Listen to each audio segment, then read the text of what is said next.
Hello aspirants, welcome back. स्वागत है आप सभी का हमारे YouTube channel aspirants of Jharkhand पे। तो जैसा कि हम लोग पिछले क्लास में हिंदी टाइपिंग के बारे में पढ़ रहे थे और हम लोग दो तीन जो क्लासेस हैं, जैसे कि आप बात करते हैं होम रो के बारे में, अपर रो के बारे में, नंबर की के बारे में, यानी कि अपर वाले जो नंबर की होते हैं फंक्शन की के नीचे वाले, है ना, उसके बारे में हम लोग बात करें, या फिर ऑल्ट कॉर्ड के बारे में बात करें। तो ये जो है विदाउट शिफ्ट और शिफ्ट के साथ, है ना। तो ये सारे जो क्लासेस हैं हम लोग पिछले जो क्लासेस हम लोग कवर कर चुके हैं, उसमें हम लोग इस सारी चीज़ को कवर कर चुके हैं, ठीक है। तो आज है हमारा हिंदी टाइपिंग का डे 7, जो कि है हमारा लेसन है बॉटम या फिर लोअर रो के बारे में पढ़ना, ठीक है। हमारा लेसन है आज का बॉटम रो या फिर लोअर रो, ठीक है। जो कि आज की जो क्लास है वो विदाउट शिफ्ट होने वाली है। जो नेक्स्ट क्लास रहेगी वो हम लोग शिफ्ट के साथ यूज़ करने वाले हैं लोअर रो के बारे में, ठीक है। तो आप सभी को मैं बता देना चाहता हूँ कि ये जो हमारा सीरीज है कंप्लीट बेसिक टू एडवांस जो है हिंदी टाइपिंग है, फ्री ऑफ कॉस्ट यूट्यूब पे चल रही है। तो आप सभी से निवेदन है कि जो भी स्टूडेंट या जो भी एस्पिरेंट्स जेएसएससी जेआईएस सीकेएसटी यानी कि झारखंड एलडीसी की प्रिपरेशन कर रहे हैं, तो हिंदी टाइपिंग के लिए इस चैनल को सब्सक्राइब कर लीजिए, ठीक है। और अपने सभी फ्रेंड्स के साथ इसको शेयर कीजिए। तो सबसे पहले हम हमेशा की तरह जो बात बताते हैं स्टार्टिंग में, तो उसी को हम फिर से रिपीट करके आगे बढ़ते हैं आज की क्लास में, ठीक है। तो सबसे पहले मैं आप सभी को बताना चाहता हूं कि हिंदी टाइपिंग के लिए सबसे ज़्यादा इम्पॉर्टेंट है हिंदी टाइपिंग का जो चार्ट, यानी कि कीबोर्ड लेआउट, है ना। इसका सभी कोई प्रिंट आउट ले लीजिए और जहाँ पे भी आप पढ़ते हैं, जहाँ भी आपका स्टडी रूम है, आप जहाँ पे आपका स्टडी टेबल है, वहाँ पे इसको वॉल में इसको चिपका लीजिए, है ना। इसका प्रिंट आउट लेके इसका प्रिंट आउट लेके आप पेस्ट कर दीजिए दीवार में, है ना। और इसको डेली देखिए, ठीक है। इसमें क्या है ना कि आपका जो भी कीबोर्ड का जो लेआउट है वो क्लियर हो जाएगा, पहला चीज़। एंड सेकंड क्या है, लेआउट आपका क्लियर हो जाएगा। एंड सेकंड थिंग क्या है, क्या इसमें कौन से वर्ड में क्या क्या लेटर कहाँ कहाँ है, ये भी आपको अरेंजमेंट पता चल जाएगा ना। एंड थर्ड क्या है, इसमें थर्ड में आपका जो सिंबल वाला यूज़ है उसके बारे में भी आपको पता चल जाएगा ना। तो कई सारे ऐसे चीज़ें हैं जो आपको फर्स्ट आपको जो है ना कीबोर्ड लेआउट से ही समझ में आ जाता है, ठीक है ना। तो हम लोग जैसा कि हम लोग सबसे पहले होम रो को कंप्लीट कर चुके थे और इसी के साथ टॉप रो को भी कंप्लीट करके हम लोग अपर वाला जो नंबर की रहता है उसे भी कंप्लीट कर चुके हैं, ठीक है। और आज की जो क्लास है, आज की क्लास में हम लोग सीखने वाले हैं लोअर रो के बारे में, ठीक है। यानी कि ये वाला पोर्शन जो होता है, ये वाला नीचे वाला, ठीक है। तो सबसे पहले जान लीजिए हम लोग कि लोअर रो या फिर बॉटम रो हम लोग किसे कहते हैं। तो यहाँ पे आप जो ZXCV वाला जो ये पोर्शन देख रहे हैं ना, यहाँ तक क्वेश्चन मार्क वाला, है ना, ये वाला जो क्वेश्चन मार्क तक, यहाँ तक जो है ना, ये आपका क्या हो जाता है, ये आपका हो जाता है लोअर रो। और एक चीज़ सबसे ज़्यादा जो इम्पोर्टेंट यहाँ पे है, क्या सबसे ज़्यादा इम्पोर्टेंट है, उस चीज़ को बेबी मैं यहाँ पे बता देता हूँ, ठीक है। ये वाला है ना, मैं हमेशा बताता हूँ इसका प्लेसमेंट, ये वाला आपको सीधा आपको दिमाग में पेस्ट हो जाना चाहिए। जहाँ पे भी आपको बार या फिर उल्टा जो स्लैश होता है, ये क्वेश्चन मार्क वाला जो बनता है नीचे में क्वेश्चन मार्क, ये जो आप विद्या वगैरह लिखते हैं ना, इस तरह करके विद्या या फिर विद्यालय ना, तो उसके लिए ये यूज़ होता है। तो इसको हमेशा ध्यान रखना कि इसका प्लेसमेंट कहाँ है, क्योंकि जो भी कीबोर्ड रहते हैं कहीं इसका प्लेसमेंट जो है इंटर के ऊपर रहता है, ठीक है। जैसे कि इंटर के ऊपर, और कई सारे कीबोर्ड्स में इंटर के नीचे भी रहता है। तो इस चीज़ का आप लोग ध्यान रखिएगा, ठीक है। तो यहाँ तक हम लोग क्लियर हो चुका होगा कि कौन सा रो को क्या क्या कहते हैं। यदि आपको इसमें समझने में कोई कठिनाई है तो आप जो प्रीवियस वीडियो हम अपलोड किए हैं उसको आप लोग देख लीजिए, ठीक है। तो चलिए स्टार्ट करते हैं आज के लेसन बॉटम या फिर लोअर रो, ठीक है। बात करते हैं हम लोग बॉटम रो की। तो आपको बॉटम रो की बात करते हैं तो यहाँ पे दो तरह से देखने को मिलता है, ठीक है। एक आपको यहाँ पे मिलेगा, आपको जो है ना कैपिटल लेटर जो ऊपर वाला होता है, और एक स्मॉल लेटर यानी नीचे वाला, ठीक है। कैपिटल लेटर के लिए हम लोग को शिफ्ट का यूज़ करना पड़ता है, ठीक है। शिफ्ट का यूज़ करना पड़ता है कैपिटल लेटर के लिए। और वहीं पे हम लोग जब हम लोग छोटा वाला यानी कि स्मॉल लेटर में लिखते हैं तो वहाँ पे हम लोग विदाउट शिफ्ट का यूज़ करते हैं, ठीक है। जनरली आपका जो कीबोर्ड है ना वो हमेशा विदाउट शिफ्ट में ही रहता है, ठीक है। तो हम लोग बात करते हैं, जब हम लोग कीबोर्ड में जेड को प्रेस करते हैं तो हमारा र आता है। क्या आता है, र आता है, ठीक है। ये वाला जो र है ये आर पदेन वाला र है, ठीक है। तो और एक चीज़, आज की जो क्लास है उसमें हम र की जो भी मात्रा है, जो भी विभिन्न प्रकार के र यूज़ होते हैं उसको भी हम क्लियर करा देंगे, ठीक है। यहाँ तक आप सभी को कोई दिक्कत नहीं होगी, क्योंकि र में आप देखिए हलंत वाला भी आ जाता है, रेफ वाला भी आ जाएगा, ठीक है। और इसमें जो खड़ी वाला भी हो जाता है, एक तिरछा वाला हो जाता है। सारा जितना भी र का खेला है ना भाई, उसको हम ख़त्म करने वाले हैं आज की क्लासेस में, ठीक है। तो सबसे पहले हम लोग यहाँ पे ये वाला कंप्लीट कर लेते हैं विदाउट शिफ्ट जो हमारा लोअर र है, उसके बाद हम लोग आगे बढ़ते हैं। देखिए यहाँ पे हम बता देते हैं, जैसे कि यहाँ र के जो विभिन्न रूप है इसको भी हम आज की क्लास में लिए ताकि र के साथ कोई आप लोग को परेशानी ना हो, ठीक है। ओके, तो चलिए हम लोग स्टार्ट करते हैं। तो सबसे पहले जब हम लोग जेड को प्रेस करेंगे यहाँ पे विदाउट शिफ्ट, यानी कि सारा जो बात होगा ना वो स्मॉल लेटर का बात होगा। किस में होगा? स्मॉल लेटर में, यानी कि छोटे अक्षर में, है ना। तो सबसे पहले हम लोग बात करते हैं जेड को जब हम कीबोर्ड में प्रेस करेंगे तो र आएगा, कौन वाला? पदेन र आएगा, ठीक है ना। वहीं पे हम लोग देखिए पदेन र को समझने का सबसे आसान तरीका क्या है, आप जब लिखते हैं, जैसे आप लिखते हैं उग्र, है ना, उ ग, ये वाला जो आप तिरछा करके लिखते हैं ना, खड़ी पाई करके जो तिरछा लिखते हैं, ये आपका खड़ी पाई, ये वाला जो तिरछा करते हैं ये वाला र है, ठीक है, उग्र। या फिर आप क्रम लिखते हैं, है ना, तो ये वाला र का बात हो रहा है यहाँ पे, ठीक है। तो इसके बारे में भी हम लोग इन डिटेल्स में बात करने वाले हैं नेक्स्ट स्लाइड में, ठीक है। तब तक थोड़ा सा आप लोग पेशेंस रखिएगा। अभी हम लोग बात करते हैं विदाउट शिफ्ट लोअर रो में। तो इसमें बात करते हैं जब हम लोग एक्स को प्रेस करते हैं तो हम लोग को ग मिलता है, ठीक है। और एक चीज़ हम बता दें, जब भी हम लोग स्मॉल लेटर से हम लोग जब कैपिटल लेटर में जाते हैं तो वहाँ पे क्या मिलता है, अधिकतर जो मैक्सिमम चीज़ है वो आधा में मिलता है, ठीक है, आधा में मिलता है। जैसे यहाँ पे आधा ग मिलेगा, आधा ब मिलेगा, ठीक है, इस प्रकार से आपको वहाँ पे मिलता है ना। तो अभी हम लोग बात कर लेते हैं सबसे पहले स्मॉल में ही, कैपिटल के बारे में हम लोग नेक्स्ट क्लास में करेंगे, ठीक है। और जब हम लोग सी को प्रेस करते हैं तो हम लोग को ब मिलता है, भी को प्रेस करने से य मिलता है, और बी को प्रेस करने से ई मिलता है। वहीं पे हम लोग एन को प्रेस करते हैं तो द मिलता है, एम को प्रेस करने पे छोटी ऊ की मात्रा मिलता है, और जब हम लोग कॉमा को प्रेस करते हैं तो ए की मात्रा मिलता है, और जब हम लोग फुल स्टॉप को प्रेस करते हैं तो आधा नौ, यानी कि जब आप झारखंड वाला लिखते हैं, जैसे आप लोग झारखंड लिखते हैं ना इस तरह करके, झारखंड, है ना, तो यहाँ पे जो यूज़ होता है वो वाला यहाँ पे आधा नौ मिल जाता है आपको, ठीक है।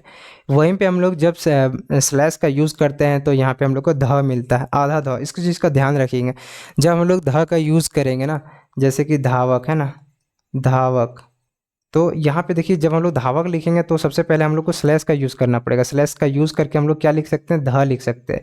और जब हम लोग धावक लिखेंगे तो यहाँ पे आधा को हम लोग को जो पूरा करना पड़ेगा, पूरा करने के लिए हम लोग को क्या करना पड़ेगा, यहाँ पे के का भी यूज़ करना पड़ेगा, ठीक है। ध के साथ हम लोग को के का यूज़ करेंगे, उसके बाद फिर हम लोग के का यूज़ करेंगे, और जब व का यूज़ करेंगे तो हम लोग यहाँ पे ओ को प्रेस करेंगे, और क का यूज़ करने के लिए हम लोग यहाँ पे क्या क्या प्रेस करेंगे, क का यूज़ करने के लिए हम लोग सिंपल यहाँ पे स्मॉल डी का प्रेस करेंगे। तो इस प्रकार से हम लोग धावक लिख सकते हैं ना। तो उसके लिए हम लोग को यहाँ स्लैश का यूज़ करना पड़ेगा।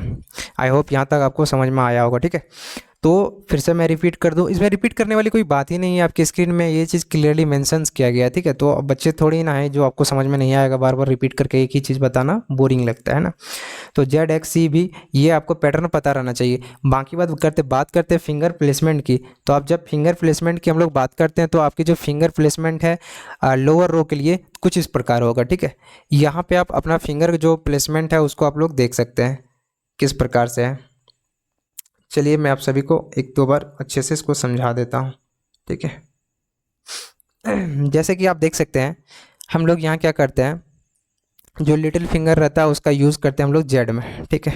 कलर चेंज कर लेता हूँ ताकि और भी क्लियर आपको मेंशन, ठीक है। ओके, तो आपको जेड प्रेस करना है किससे, आपको लिटिल फिंगर से। यहाँ पे भी देख सकते हैं ये क्वेश्चन मार्क के लिए, यहाँ पे हर एक फिंगर के लिए यहाँ पे मेंशन किया गया है इस फिगर में, तो यहाँ से आपको क्लियर हो जाएगा एक चीज़, ठीक है। वहीं पे हम लोग बात करते हैं यहाँ पे रिंग फिंगर के लिए एक्स का प्रेस करेंगे हम लोग, और मिडिल फिंगर के लिए सी, और इंडेक्स फिंगर के लिए भी, है ना। और भी के साथ ही हम लोग यहाँ पे बी का भी प्रेस करेंगे एक साथ में, क्योंकि जब आप कीबोर्ड को प्रेस कीजिएगा यहाँ पे तो आपको क्या होगा, बी और भी को एक साथ लेके चलना पड़ेगा, और एम और एन को एक साथ लेके चलना पड़ेगा।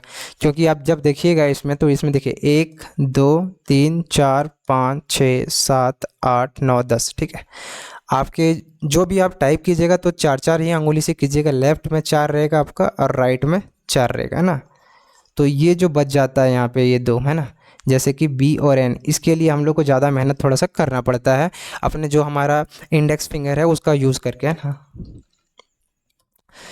तो इसीलिए हम लोग यहाँ पे जो हमारा इंडेक्स फिंगर है लेफ़्ट वाले के लिए हम बी और भी का एक साथ यूज़ करेंगे, वहीं पे राइट इंडेक्स फिंगर के साथ हम लोग एन और एम का यूज़ एक साथ करेंगे। और स्पेस के लिए हमेशा आप लोग थंब का यूज़ करेंगे, थंब का यूज़ सिर्फ स्पेस देने में ही करेंगे, ठीक है। और जब भी हम लोग शिफ्ट का यूज़ करेंगे, लाइक आप जब राइट साइड का कोई चीज़ आप लिखना चाहते हैं, यानी कि यू लिखना चाहते हैं, यू से कोई आप लेटर से कुछ लिखना चाहते हैं, जैसे कि यू से हमारा न हो जाता है, ठीक है, तो उसके लिए हम लोग लेफ़्ट वाला शिफ्ट यूज़ करेंगे, ठीक है। लेफ़्ट शिफ्ट यूज़ करेंगे राइट साइड का कोई भी की प्रेस करने के लिए। वहीं पे हम लोग जब हम लोग लेफ़्ट के लिए जैसे कि आप बात करते हैं यहाँ पे म के लिए, यानी कि ई का जब हम लोग प्रेस करेंगे म के लिए, तब हम लोग यहाँ पे राइट शिफ्ट का यूज़ करेंगे, ठीक है। जो शिफ्ट का यूज़ होगा हमेशा इंटरचेंज होगा, लेफ़्ट राइट के लिए, ठीक है। इस पर कोई कन्फ्यूज़न नहीं होना चाहिए, ये हम प्रीवियस क्लास में भी इस चीज़ के बारे में बताएं, ठीक है। ठीक है, यहाँ तक आप सभी को क्लियर है कि फिंगर का जो प्लेसमेंट है वो क्या क्या होना चाहिए। जैसे कि आपकी इंडेक्स लिटिल फिंगर की बात करें तो जेड, और यहाँ पे जो हमारा इधर की बात करें तो हम लोग जो यहाँ पे जो ध लिखते हैं वो वाला, जैसे कि धावक के लिए हम एग्जांपल के लिए आपको बताए थे, वहीं पे हम लोग यहाँ पे ये वाला जो हमारा फुल स्टॉप आ जाता है, फुल स्टॉप के लिए हम लोग यहाँ पे यूज़ करते हैं, जैसे कि हम लोग झारखंड के लिए जो यूज़ करते हैं उसके लिए हमारा रिंग फिंगर काम करता है। वहीं पे मिडिल फिंगर जो हमारा कॉमा है, कॉमा में हम लोग ए के लिए प्रेस करते हैं, और एम के लिए, यानी कि एम में हमारा होता है छोटी यू की मात्रा, छोटी यू की मात्रा के लिए हम लोग प्रेस करते हैं इंडेक्स फिंगर, और एन के लिए हो जाता है हमारा द। इन दोनों के लिए हम लोग यूज़ करते हैं यहाँ पे इंडेक्स फिंगर। और थंब का तो आपको पता ही है, स्पेस देने के लिए है, और इस चीज़ को यहाँ पे लिखा भी गया है, तो इसमें किसी को कोई परेशानी नहीं होनी चाहिए। और ठीक है, यहाँ तक क्लियर है आप सभी को। और जी वहीं पर हम लोग बात करते हैं लेफ़्ट इंडेक्स फिंगर के लिए, यानी कि भी का प्रेस करते हैं, भी से अ होता है, और बी से हमारा ई होता है, ठीक है, छोटी ई की मात्रा होता है। और उसी के साथ हम जब इन मिडिल फिंगर की बात करते हैं, यानी कि सी की बात करते हैं, तो सी में हमारा ब होता है। और जब हम लोग इंडेक्स रिंग फिंगर की बात करते हैं, यानी एक्स की बात करते हैं, तो एक्स में हमारा ग होता है। और हमारा जब लिटिल फिंगर की बात करते हैं लेफ़्ट साइड में जेड से, तो हमारा यहाँ पे र पदेन और र रेफ होता है, ठीक है। आई होप यहाँ तक आपको समझ में आ गया होगा फिंगर प्लेसमेंट के लिए, ठीक है ना। यहाँ पे ये चीज़ आपको क्लियर हो गया होगा। तो हम लोग यहाँ से अब आगे बढ़ते हैं, ठीक है। अब जब हम लोग आगे बढ़ेंगे तो हम लोग को जब प्रैक्टिस इस चीज़ को करेंगे, तभी हम लोग को इसका अनुमान लग पाएगा कि हम लोग इससे क्या क्या सीखें। तो सबसे पहले आपको मल्टीपल टाइम्स इस चीज़ को रिवाइज करना है कि आप जेड से क्या होता है, एक्स से क्या होता है, सी से क्या होता है, भी से क्या होता है, बी से क्या होता है, एन से क्या होता है, एम से क्या होता है, कॉमा से क्या होता है, फुल स्टॉप से क्या होता है, और बार से स्लाइस से क्या होता है, ठीक है। इस सॉरी यहाँ पे बार है नहीं है, ये स्लाइस है, ठीक है, स्लैश है, सॉरी मैं तब से स्लाइस बोल रहा हूँ, ये स्लैश है ना, स्लैश है, उस चीज़ के लिए मैं माफ़ी चाहूँगा। नेक्स्ट हम लोग बात करते हैं यहाँ पे, ये चीज़ जब आपको क्लियर हो जाएगा, ठीक है, ये चीज़ आपको क्लियर हो जाएगा, तो हम लोग यहाँ पे प्रैक्टिस पे आएंगे। प्रैक्टिस पे आने के बाद हम लोग इस चीज़ को टाइप करेंगे मल्टीपल टाइम्स। आप MS वर्ड या फिर कोई भी जैसे कि नोटपैड वगैरह किसी में भी आप जो भी आपको मिले उस पर कोई भी आप, या फिर नोट्स में किसी में भी आप टाइपिंग कर सकते हैं। और टाइपिंग करने के लिए मैं पहले भी बता चुका हूँ कि आप लोगों को टाइपिंग कहाँ से करना है, ठीक है। नेक्स्ट हम लोग बात कर लेते हैं कि आपको टाइपिंग कैसे करना है, ठीक है। तो प्रैक्टिस करेंगे P1 P2 P3 या फिर P4, यहाँ तक जब आप प्रैक्टिस करेंगे मल्टीपल टाइम्स, एक बार नहीं करना है। आप देखिए मैक्सिमम क्या कीजिएगा कि एक एक घंटा आप हर एक चीज़ को प्रैक्टिस कीजिएगा, ठीक है। 1 आवर तो आपको देना ही पड़ेगा। जब तक आप 1 घंटे 2 घंटे नहीं दीजिएगा इस चीज़ को, तब तक आपको क्लियर नहीं होगा, है ना। फिंगर प्लेसमेंट बहुत ज़रूरी, बहुत इंपॉर्टेंट क्या है, फिंगर प्लेसमेंट, है ना। जैसे कि आप ब का प्रेस करते हैं, ब के लिए आप लोग क्या यूज़ करते हैं, तो ब के लिए आप लोग सी यूज़ करेंगे, अ के लिए आप लोग भी यूज़ करेंगे, ई के लिए आप लोग बी यूज़ करेंगे, और ध के लिए आप लोग जो क्वेश्चन मार्क वाला लास्ट वाला जो था ना स्लैश, उसका यूज़ करेंगे। और झारखंड के लिए, झारखंड में जो न लिखते हैं उसके लिए आपको फुल स्टॉप का यूज़ करना पड़ेगा। और ए के लिए यहाँ पे आपको कॉमा यूज़ करना पड़ेगा। छोटी यू की मात्रा के लिए यहाँ पे आपको एम का यूज़ करना पड़ेगा। द के लिए यहाँ पे आपको एन का यूज़ करना पड़ेगा। और यहाँ पे जो आप ये पदेन र के लिए आपको यहाँ पे जेड यानी स्मॉल जेड का यूज़ करना पड़ेगा। तो कुछ इस प्रकार से आप यूज़ करके आप जो टाइपिंग है इसको कर सकते हैं, P1 को कंप्लीट कर सकते हैं, ठीक है। ये 8 अक्षरों का जो अभ्यास है आपको करना पड़ेगा, ठीक है। जैसे आप P1 P2 P3 P4 तक कंप्लीट कर लेते हैं ना, तो जब आप इस चीज़ को सारी चीज़ को कंप्लीट कर लेते हैं तो हम लोग फिर नेक्स्ट आ जाएंगे यहाँ पे।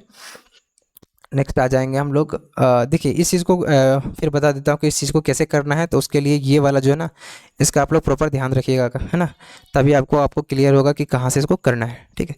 चलिए हम लोग नेक्स्ट आ जाते हैं। यहाँ पे हम लोग नेक्स्ट हम लोग मात्राएँ वाले जो बात हम बताना चाह रहे थे, तो मात्राएँ वाले हम लोग बात करेंगे सबसे पहले, ठीक है। सबसे पहले हम लोग रेफ की बात करते हैं।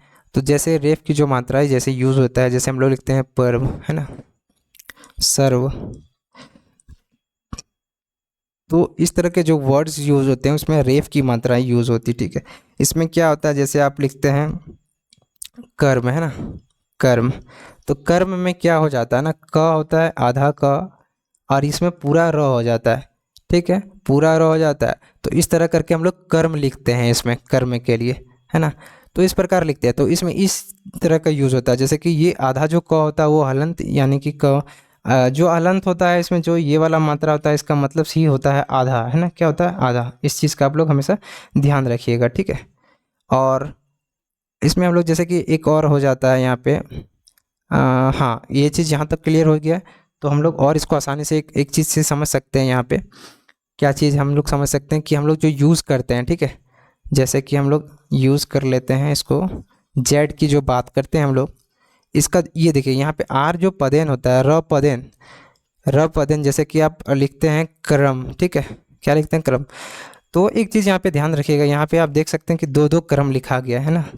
तो ये वाला जो क्रम है, यानी कि जो ये वाला जो मात्रा है आप यूज़ कीजिएगा ना, इसको हम और अच्छे से समझा देते हैं। उससे पहले हम लोग पर्व वाला समझ लेते हैं और ये वाला नीचे वाला कर्म समझ लेते हैं, उसके बाद ये वाला हम ऊपर वाला आप लोग को समझा देते हैं, ठीक है। तो सबसे पहले बात करते हैं हम लोग ये वाला रेफ वाला की यूज़ करने के लिए। तो उसके लिए हम लोग रेफ वाला जो मात्रा है उसके लिए हम लोग कैपिटल जेड को प्रेस करना पड़ेगा, ठीक है, कैपिटल जेड। बड़ा वाला जो जेड को प्रेस करने से हम लोग को रेफ की मात्रा मिलेगा, और जो स्मॉल जेड है, ठीक है, स्मॉल जो जेड है उसके लिए हम लोग को जो हमारा पदेन वाला है वो मिलता है, ठीक है, पदेन वाला, जैसे कि क्रम हो गया, है ना, व्रत हो गया। तो ये सारे जो वर्ड्स हैं, ये सारे जो वर्ड्स आप लिखेंगे उसके लिए आपको स्मॉल जेड का प्रयोग करेंगे, तभी आर र पदेन मिलेगा आपको, ठीक है। और वहीं पे हम लोग पर्व जैसे कि बात की तो पर्व सर्व, है ना, तो ये सारे के लिए आपको रेफ का यूज़ करना पड़ता है ना, है ना, यहाँ तक आपको क्लियर है।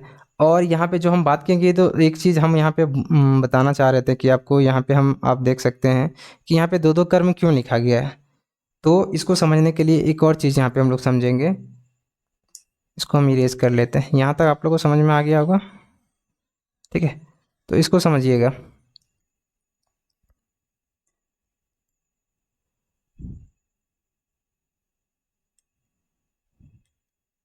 देखिए जब आप ये वाला जब लिखेंगे,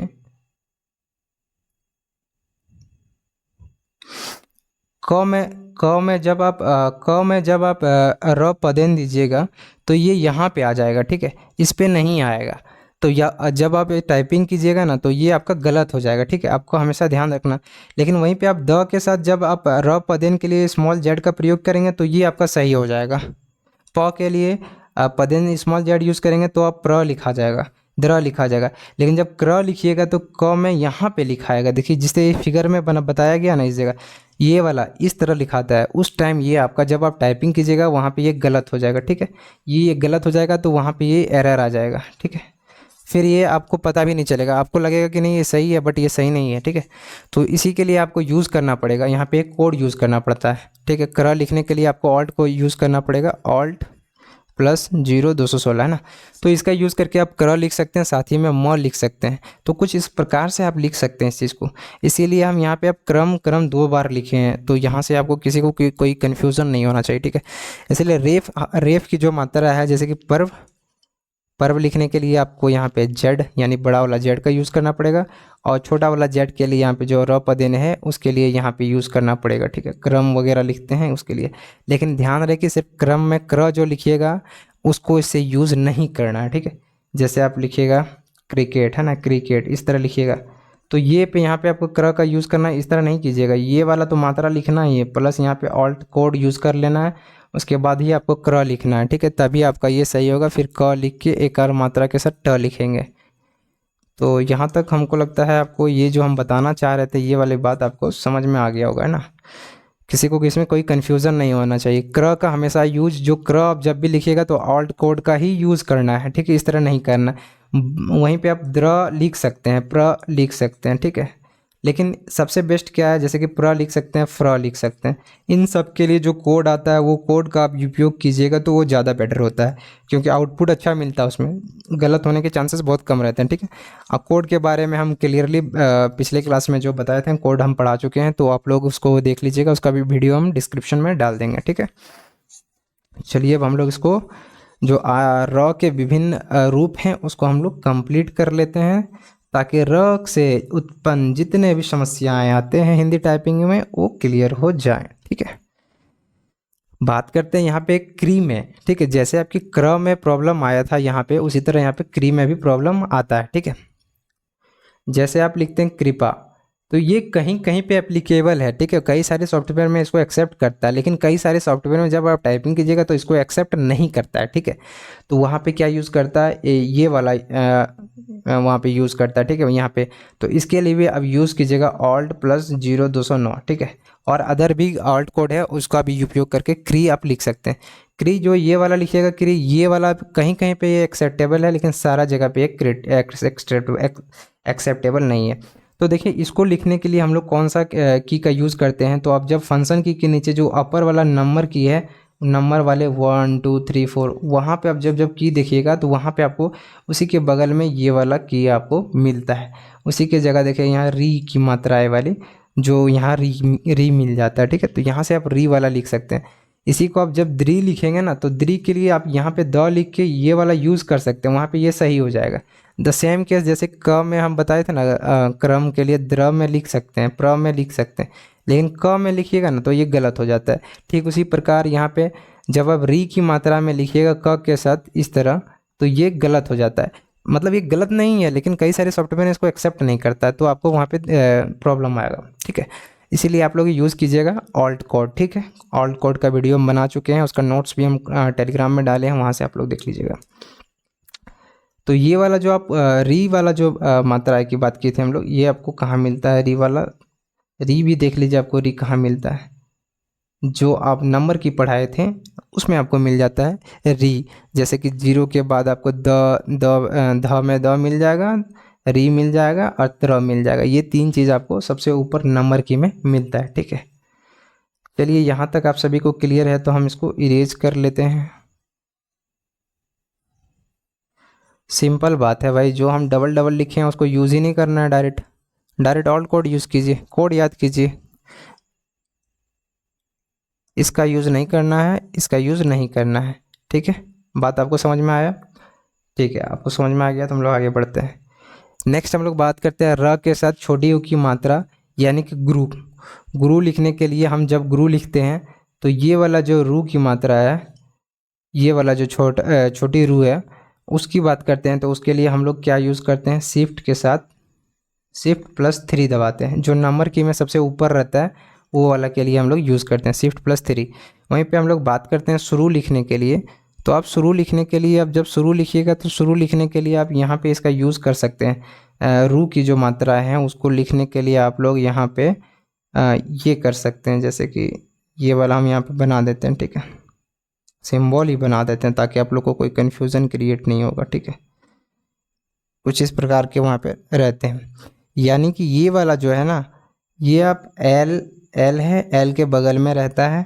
और चलिए इसको हम यहाँ से ही समझा देते हैं, यहाँ पे हम लगा देते हैं, वो क्या बोलते हैं उसको, इसका हम की ही लगा देते हैं। देखिए की लगा देते हैं ताकि और अच्छे से समझ में आ जाए यहाँ पे, है ना। तो यहाँ पे आप देख सकते हैं ये वाला जो रू के बारे में बताया, जैसे कि आपको लिखना है रुपया, है ना। जब आप रुपया लिखिएगा तो यहाँ पे ये 3 वाला यूज़ करना है शिफ्ट के साथ, ठीक है, तब आप यहाँ रुपया लिख सकते हैं। या फिर गुरु लिखना है तो कुछ इस प्रकार से आप लिख सकते हैं। वहीं पे हम लोग बात करते हैं, नेक्स्ट हम लोग जो शुरू की बात करते हैं, ये बड़ी रू की मात्रा है। तो ये जैसे कि आप कीबोर्ड में आप बात करते हैं हम लोग, ये आपको मिलेगा होम रो में, ठीक है, होम रो में मिलता है जस्ट इंटर के लेफ़्ट साइड में, इंटर के लेफ़्ट साइड में मिलेगा आपको यहाँ पे, कुछ इस प्रकार, है ना। तो ये वाला हम बटन का बात कर रहे थे। यहाँ पे आपको जो अंतुस्त य लिखते हैं उसी के साथ यहाँ पे आपको रु मिल जाता है, और गुरु के लिए यहाँ पे मिल जाता है। सर्व लिखने के लिए जैसे कि सर्व लिखें उसके लिए यहाँ पे ये वाला मिल जाता है। करम लिखें, द्र लिखें, प्र लिखें उसके लिए यहाँ पे छोटा जेड मिल जाता है। तो कुछ इस प्रकार से र के विभिन्न जो रूप हैं उसको हम इस स्लाइड में बतलाने की कोशिश किए हैं। जो भी र से कन्फ्यूज़न क्रिएट होते हैं स्टूडेंट के बीच में हिंदी टाइपिंग, आई थिंक ये यहाँ से उसको क्लियर हो गया होगा, ठीक है। इन केस आपको नहीं होता ना तो आप ज़रूर बताइएगा कि नहीं हुआ, तो हम इसको फिर से एक बार कहीं से शॉर्ट वीडियो बना के इसको हम बता देंगे, ठीक है। इसमें कोई कन्फ्यूज़न नहीं करना है, ठीक है। इसको यूज़ करने के लिए आपको सिंपल बात बताते हैं। परब जो लिखते हैं उसके लिए आपको जेड का, ये दोनों के लिए आपको जेड ही यूज़ करना पड़ेगा, लेकिन क वाला केस में सिर्फ आपको कोड यूज़ करना है, जैसे यहाँ पे है ना। इन दोनों के लिए आपको सिंपल कोड यूज़ करें, नो एरर। कोड यूज़ करें, नो एरर। जहाँ पे आपको समझ में नहीं आता भाई वहाँ पे आपको कोड ही यूज़ करना पड़ेगा, इसके अलावा आपके पास कोई ऑप्शन नहीं है। बाकी बात अब जैसे आप सोनमा टाइपिंग में जब आप टाइपिंग कीजिएगा वहाँ पे इसको एक्सेप्ट करेगा। वहीं पे आप बाबा टाइपिंग या फिर इंडिया टाइपिंग की बात करें या फिर कोई अदर किसी की भी बात करें तो वहाँ पे इसको एक्सेप्ट नहीं करेगा इस चीज़ को। इसीलिए हम यहाँ पे र का जो विभिन्न रूप उसको बतलाने का कोशिश किए हैं, ठीक है। आई होप यहाँ तक समझ में आ गया होगा। तो हम लोग नेक्स्ट आगे बढ़ते हैं। अब नेक्स्ट हम लोग आगे बढ़ते हैं, जो हम लोग टाइपिंग करेंगे उसके लिए एक और मज़ेदार चीज़ हम इसमें कर दिए हैं कि आप लोग सीधे वीडियो को देखना है एंड तक, है। एंड तक देखने के बाद आप सीधे लिंक पे क्लिक कीजिएगा, डिस्क्रिप्शन में इसका लिंक रहेगा। लिंक पे क्लिक करने के बाद आप सीधे आ जाइएगा नोट्स में, नोट्स पे क्लिक कीजिएगा। नोट्स पे जैसे आप क्लिक कीजिएगा तो यहाँ पे आपको मिल जाएगा उसका लिंक। डायरेक्ट आप जो हम प्रैक्टिस कराना चाहते हैं वो प्रैक्टिस कराने के लिए जो हम देना चाहते हैं आपको टाइपिंग में वर्क, वो आपको मिल जाएगा। और दूसरा ऑप्शन यहाँ पे आपको मिल जाएगा स्कैन करके, ठीक है। तो इसी को हम बतलाने की कोशिश कर रहे हैं। तो सबसे पहले जब आप इंडिया टाइपिंग में बात करते हैं, इंडिया टाइपिंग में आप जब इस चीज़ को प्रैक्टिस करेंगे, जितना भी चीज़ हम अभी पढ़ाएं, ठीक है, जितना भी चीज़ हम अभी पढ़ाएं, जैसे कि आप कीबोर्ड लेआउट के बारे में पढ़ाएं और विदाउट शिफ्ट के साथ बॉटम या फिर लोअर रो के बारे में जो भी डिटेल में हम बात किए, ठीक है ना, उस चीज़ को बारे में, या फिर फिंगर प्लेसमेंट की हम लोग बात करें इस चीज़ के बारे में, ठीक है। ये सारे चीज़ के बारे में जितने भी चीज़ हम बात किए, या फिर र के जो विभिन्न रूप हैं उसके बारे में, तो इन सारी चीज़ को जो प्रैक्टिस कीजिएगा आप विदाउट शिफ्ट के साथ लोअर रो, ठीक है, विदाउट शिफ्ट लोअर रो या फिर बॉटम रो हम लोग जिसको बोल सकते हैं, ठीक है, या फिर बॉटम रो, जो भी बोले दोनों एक ही है। तो उसको प्रैक्टिस करने के लिए जो भी स्टूडेंट इंडिया टाइपिंग में प्रीफर कर रहे हैं टाइपिंग करने के लिए, तो बस आपको कहाँ से आना है वो हम अभी नेक्स्ट स्लाइड में बता देंगे। लेकिन उससे पहले मैं आप सभी को बता दूं कि आपकी टाइपिंग कैसे करना है। बस इस पे आ जाना है आपको, यहाँ पे ब को प्रेस करना है। ब को प्रेस करने के लिए आप देख सकते हैं यहाँ पे मिडिल फिंगर का यूज़ किया गया है। कुछ इस प्रकार से यहाँ पे आपको फिंगर का भी जो कौन सा फिंगर यूज़ करना है यहाँ पे आपको हाईलाइट करके दिखाएगा, कुछ इस प्रकार से यहाँ पे, ठीक है। जब आप यहाँ पे इंडेक्स फिंगर का यूज़ करेंगे फिर यहाँ पे एक लाइट जलेगा, ठीक है। उसी प्रकार थंब का यूज़ करने के लिए जब बताएगा यहाँ पे एक लाइट जलेगा। तो सिंपल है, आपको एक यहाँ पे प्रेस करें, जैसे ब प्रेस करने के बाद आपको स्पेस दबाना है, फिर उसके बाद य प्रेस करेंगे, य प्रेस करने के बाद फिर आपको स्पेस दबाना है, उसके बाद ई को प्रेस करेंगे, ई को स्पेस प्रेस करने के बाद फिर आपको स्पेस दबाना है, ठीक है। और कौन से फिंगर से क्या दबाना है ये इंडिया टाइपिंग में क्लियरली यहाँ पे बता देता है, तो आपको कोई कन्फ्यूज़न नहीं होगा, ठीक है। इसको कंप्लीट कर लेना, ठीक है। इसको कंप्लीट करने के लिए क्या करना पड़ेगा इंडिया टाइपिंग वाले को, बस आपको लिंक पे क्लिक करना है, डायरेक्ट यहाँ पे आना है। यहाँ पे आने के बाद ये वाला जो लिंक है उस पर क्लिक करें या फिर आप इसको स्कैन कर लेंगे, ठीक है। इसको स्कैन करने के बाद आप डायरेक्ट यहाँ पे आ जाएंगे कि आपको टाइपिंग करना है, ठीक है। चलिए अब हम लोग बात करते हैं नेक्स्ट, जो टाइपिंग बाबा में प्रीफर कर रहे हैं टाइपिंग करने के लिए, उसको भी क्या करना पड़ेगा, उसको लेसन 34 में आना पड़ेगा, ठीक है। और कुछ इस प्रकार से जैसे भी इंडिया टाइपिंग में बताए थे एज इट इज़ इसमें भी आएगा, जैसे कि यहाँ पे ऊ का प्रयोग करना, ठीक है। ऊ का प्रयोग करने के लिए क्या होता है, यहाँ पे आपको यहाँ पे राइट इंडेक्स फिंगर का यूज़ करना पड़ेगा, ठीक है। राइट इंडेक्स फिंगर का यूज़ करना पड़ेगा। तो यहाँ पे इस जगह पे देखिए इस तरह करके हाईलाइट करके बताएगा कि कौन सा बटन आपको प्रेस करना है, कौन सा नहीं करना है, ठीक है। तो बिगिनर के लिए बहुत अच्छा रहता है इसमें, तो कुछ इस प्रकार से यहाँ पे आप लोग टाइपिंग अपना लेसन 34 कंप्लीट कर सकते हैं। इसको भी आप लोग ज्वाइन करने के लिए क्या करना पड़ेगा, यहाँ पे हम जो दे देंगे डायरेक्ट आपको टाइपिंग बाबा इस लेसन पे आ जाना है, और या फिर आप स्कैन करके भी यहाँ पे आ सकते हैं और अपना टाइपिंग को यहाँ पे कंटिन्यू रख सकते हैं। आई होप जो भी चीज़ हम आज समझाए हैं आपको लोअर रो या फिर बॉटम रो के रिगार्डिंग वो सारी चीज़ आपको क्लियर हो। और इन केस कोई डाउट रहता है तो बेझिझक आप लोग कमेंट में बताइए कि आपको क्या डाउट है, या फिर टेलीग्राम में जुड़िए, वहाँ पे चैट बॉक्स में जुड़िए, जो भी प्रॉब्लम है दिल खोल कर बताइए कि भाई यहाँ पे हमको ये वाला चीज़ नहीं समझ में आया। कोई बात नहीं, नेक्स्ट वीडियो बनाएंगे उसमें, इसमें मुझे कोई प्रॉब्लम नहीं है, सिर्फ आप लोगों को प्रॉब्लम नहीं होना चाहिए टाइपिंग के रिलेटेड, ये मैं एश्योरिटी कराना चाहता हूँ। ठीक है, ठीक है, यहाँ तक आप लोगों को क्लियर है। और हम पिछले जो क्लास लिए थे उसमें हम बताए थे कि जो हम लोग टॉप रो के बारे में बात कर रहे थे, तो टॉप रो में हम विदाउट शिफ्ट के साथ बता रहे थे ना, विदाउट शिफ्ट के साथ ही पढ़ा दिए थे आप लोग को। लेकिन उस चीज़ में हम क्या किए थे कि ये वाला चीज़ स्किप किए थे। प्रॉपर जिस तरह एक सेपरेट वीडियो लेके आना चाहिए था विथ शिफ्ट के साथ, हम लेके नहीं आए थे, और इसी के साथ में जो हम टॉप रो के बाद विदाउट शिफ्ट के साथ ही इसको हम अटैच कर दिए थे ना, और उसी चीज़ में हम इस चीज़ को बता दिए थे आप सभी को कि विथ शिफ्ट के साथ कैसे यूज़ करना है इसको। तो यहाँ से इन केस किसी को यदि विथ शिफ्ट के साथ यदि टॉप रो समझ में नहीं आया तो वो भी कमेंट बॉक्स में बताएंगे कि समझ में नहीं आया। ठीक है, यदि लगता है कि नहीं उसके रिगार्डिंग भी एक स्पेशल वीडियो आना चाहिए तो हम लाएंगे भाई, उसके लिए कोई दिक्कत नहीं है। सिर्फ आप लोग का डिमांड होना चाहिए कि ये चीज़ चाहिए, वो चीज़ मिल जाएगा। वंस अगेन आप सभी से मैं माफ़ी मांगता हूँ कि इतना लेट लग गया। जो पर्सनल रीज़न था वो टेलीग्राम पे हम शेयर कर दिए कि मेरा भी कुछ मजबूरी था जिस कारण से हम वीडियो नहीं ला पाए। आई होप आपको वीडियो पसंद आया होगा। मिलते हैं नेक्स्ट वीडियो में और मचाएंगे धमाल, सिस्टम फाड़ देंगे। बस आप लोग सपोर्ट बनाइए रखिएगा।